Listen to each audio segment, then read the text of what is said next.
চীনের দুঃখ হুয়াংহো আর জামাতের দুঃখ আমির হামজা, সেরকম বাস্তবতা তৈরি হয়েছে। বিতর্ক যেন আমির হামজার পিছু ছাড়ছেই না। সংসদে পর্যন্ত তার বিরুদ্ধে বিচারের দাবি উঠেছে এবং বিচারের দাবি তুলেছেন স্বতন্ত্র সংসদ সদস্য রুমিন ফারহানা, যিনি বিএনপির নেত্রী ছিলেন। সংসদে বডি শেমিং নিয়ে উঠেছে বিতর্ক। যাচ্ছে তাই ভাষায় ওয়াজ মাহফিলে কার ভুঁড়ি বড়, কার ভুঁড়ি ফাটালে ওর মধ্যে ট্রেন বাস এগুলো পাওয়া যাবে। পাশে মহিলা এমপি মন্ত্রীরা বসে আছেন, তারা ভুঁড়ি দেখে কি করবে, এই ব্যাপারগুলো নিয়ে যখন একজন কথা বলেন, প্রকাশ্য ওয়াজের নামে এই ধরনের বক্তব্যগুলো দেন, তখন সেটা নিয়ে আদতে সমালোচনা করার রুচিও মানুষ মাঝে মাঝে হারিয়ে ফেলে। রুমিন ফারহানা সংসদে প্রকাশ্যে দাঁড়িয়ে বললেন আমির হামজার বিচার করতে হবে। কেন বললেন, কি কথা বলেছিলেন আমির হামজা? চলুন একটু এই বডি শেমিং নিয়ে, নারীদের নিয়ে কুষ্টি বৃষ্টি কথা বলা, কি বলেছিলেন তিনি একটু শুনে আসি এই ভিডিওতে। থাকবেন পলিটিক্স টিভির নিয়মিত আয়োজনায়।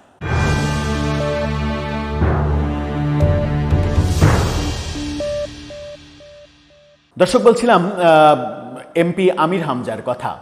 জামাতের এমপি নির্বাচিত হওয়ার আগে থেকেই যথেষ্ট বিতর্ক ছিল তাকে নিয়ে।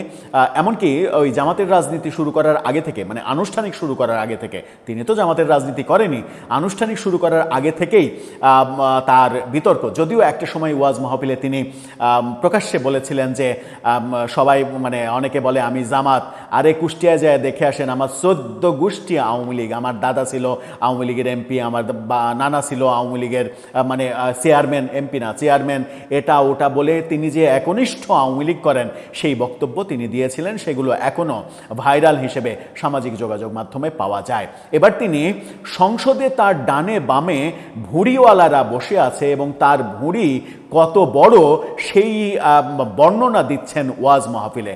এবং মহিলা সদস্যদের নিয়ে, রুমিন ফারহানার নাম নিয়ে, ফারজানা শারমিন পুতুল, সাবেক মন্ত্রী ফজলুর রহমান পটলের মেয়ে, যিনি সমাজ কল্যাণ প্রতিমন্ত্রী হয়েছেন, তাকে নিয়ে যে যাচ্ছে তাই মন্তব্য, এগুলো শ্রবণ অযোগ্য।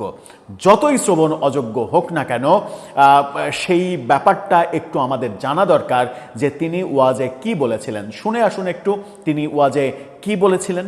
ডাইনে বামে আমার এমন ভড়ি আলা লোক আমি পেয়েছি, যেগুলো সিরিয়াল করা থাকে আগে থেকে, কে কোথায় বলবে আমরা জানিও না। আল্লাহর ইশারা ভেতরে যে দেখে আমার ডাইনে বামে সব ভড়ি আলা, এমন বড় বড় ভড়ি, আমার মনে হয় ভড়ি ছিললে ওর ভেতর থেকে হয় ব্রিজ, কালভার্ট, এগুলো বের হবে। মহিলারা ওদের দেখলে লজ্জা পাবে। রুমিন ফারহানা আপা আছে, এরপরে যে মন্ত্রী পটলের মেয়ে আছে ফারজানা শারমিন। এই যে ওয়াজ মাহফিলে ডিরেক্ট তিনি এই সব কথা বলছেন, এই সব কথার যেটা বলেছেন, তিনি কি বলেছেন ভিডিওতে আমির হামজাকে বলতে শোনা গেল কি, রুমিন ফারহানা আপা আছে, মন্ত্রী পটলের মেয়ে আছে ফারজানা শারমিন, আমার ডানে বামে এমন ভুঁড়িওয়ালা লোক পেয়েছি, যেহেতু এগুলো সিরিয়াল করা থাকে আগে থেকে, কে কোথায় বসবে আমরা জানিও না।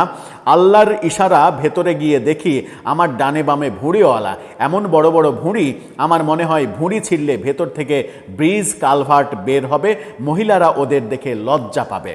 এ বিষয়ে গণমাধ্যমের প্রশ্নের জবাবে আমির হামজা বলেন, এটি 1.5 ঘন্টার একটি আলোচনা ছিল, কোথায় কি বলেছি তা কি মনে রাখা সম্ভব? মিডিয়ার কি আরও গুরুত্বপূর্ণ বিষয় নেই? অর্থাৎ মিডিয়া এটা নিয়ে কথা বলছে কেন, অন্য বিষয় নিয়ে কথা বলছে না কেন? তিনি বলছেন যে গত কয়েকদিনে তিনি মন্তব্য করেছেন কিনা এই প্রশ্নে তিনি বলছেন আমি সেটাও জানি না। অর্থাৎ তিনি ভুলে গেছেন তিনি এই কথা বলেছেন কিনা। ভিডিওতে দেখালাম।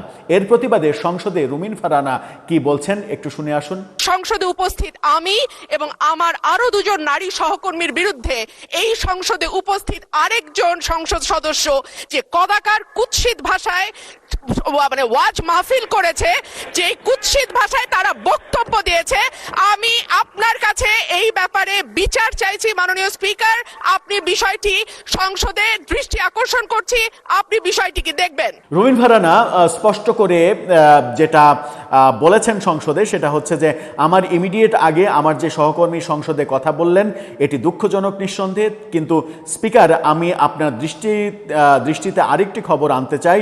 আজকে একটি ইংরেজি দৈনিকের নাম উল্লেখ করে তিনি বলেন যে ডেইলি স্টারে খবর প্রকাশিত হয়েছে সংসদে উপস্থিত আমি এবং আমার আরও 2 জন নারী সহকর্মীর বিরুদ্ধে আরেকজন সংসদ সদস্য আমির হামজা যে কদাকার কুৎসিত ভাষায় ওয়াজ মাহফিল করেছেন, যে কুৎসিত ভাষায় বক্তব্য দিয়েছেন, আমি আপনার কাছে এই ব্যাপারে বিচার চাচ্ছি, এই বিষয়টি সংসদের দৃষ্টি আকর্ষণ করছি, আপনি বিষয়টি দেখবেন। এই কথা রুমিন ফারহানা বলেছেন এবং রুমিন ফারহানা যেটা বলছেন সেটা হচ্ছে সেটা নিয়ে আবার গণমাধ্যমে ব্যাপক খবরও হয়েছে। এই শিরোনামটা দেখে নিন, সেখানে বলা হচ্ছে সংসদে আমির হামজাকে ইঙ্গিত করে রুমিন ফারহানার ক্ষোভ।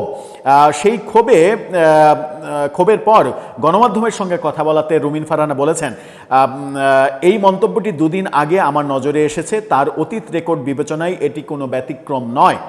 তিনি আরও বলেন আমি অবাক হয়েছি যে সংসদে 1 সপ্তাহ যাওয়ার পরও তিনি জানেন না যে প্রতিটি সদস্যের নির্দিষ্ট আসন থাকে। তিনি ডান বামের কথা বলেছেন অথচ বাস্তবে তার পাশে কেউ ছিল না। জামাতের এমপি হিসেবে তিনি জামাতের সদস্যদের সঙ্গেই বসেন। তিনি মন্তব্য করেন এটি নারীদের প্রতি তাদের দৃষ্টিভঙ্গির প্রতিফলন।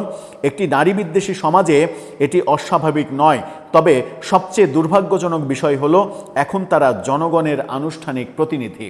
জনগণের প্রতিনিধি এই মানুষগুলো কিভাবে হচ্ছে যারা সংসদের ব্যাপারেও মিথ্যা কথা বলছে ওয়াজ মাহফিলে। তিনি বলছেন যে মানে জানেনই না তিনি কোথায় বসবেন, কিভাবে বসবেন, চেনেনই না তার ডানে বামে কে আছে, অথচ তার ডানে বামে জামাতের এমপি থাকার কথা, জামাতের বিরোধী দলের একটা গ্যালারি, সরকারি দলের একটা গ্যালারি, এইভাবেই সংসদে নির্ধারিত হয়। স্বতন্ত্ররা আলাদা জায়গায় বসে, এভাবেই সংসদের গ্যালারি নির্ধারিত হয়। অথচ তিনি এমন ভাব করছেন ওয়াজে যে তিনি আকাশ থেকে পড়েছেন, জানেনই না তার ডানে বামে তাদের কাউকে তিনি চেনেন না, এই ধরনের ব্যাপার করছেন। এর আগেও কদিন আগে তার বিরুদ্ধে লিগ্যাল নোটিশ দেওয়া হয়েছে, যে কারণে তিনি বলেছেন 50 কোটি টাকা ঘুষ দিতে চেয়েছে একজন কুষ্টিয়া মেডিকেল বন্ধ করে দেওয়ার জন্য, কিন্তু আমি বলেছি 100 কোটি টাকা কিংবা পুরো কুষ্টিয়া লিখে দিলেও হবে না। মানে একটা ফাঁকা আওয়াজ দিয়েছেন, দিয়ে নিজেকে বড় করার চেষ্টা করেছেন। এবার লিগ্যাল নোটিশ দেওয়া হয়েছে যে কে আপনাকে ঘুষ দিতে চেয়েছে, তার নাম বলেন। তিনি নিশ্চয় নাম বলতে পারবেন না, কারণ ওয়াজ মাহফিলে তিনি সচরাচর এই ধরনের মিথ্যা প্রোপাগান্ডার আশ্রয় নিয়ে থাকেন। এই অভিযোগ অনেক দিন থেকেই আমরা শুনছি। দর্শক, এই যে ঘটনাগুলো ঘটাচ্ছেন তিনি একের পর এক, জামাত দল হিসেবে তাকে কিছু বলছে না। এটা যে জামাতের সম্মানহানি করছে, জামাতের ইজ্জত নষ্ট করছে, এবং এই মানে ওই যেটা বলছিলাম যে চীনের দুঃখ ওয়াং হো আর জামাতের দুঃখ আমির হামজা, এই আলোচনা সামাজিক যোগাযোগ মাধ্যমে ছড়িয়ে পড়েছে। এতে করেও কি জামাতের টনক নড়ছে না যে এই ব্যক্তিকে থামানো দরকার, কিংবা তাদের দলীয় ভাবমূর্তি রাখতে প্রয়োজনে এই ব্যক্তিকে বহিষ্কার করা দরকার? দর্শক, আপনার মতামত জানিয়ে লিখতে পারেন আমাদের কমেন্ট বক্সে।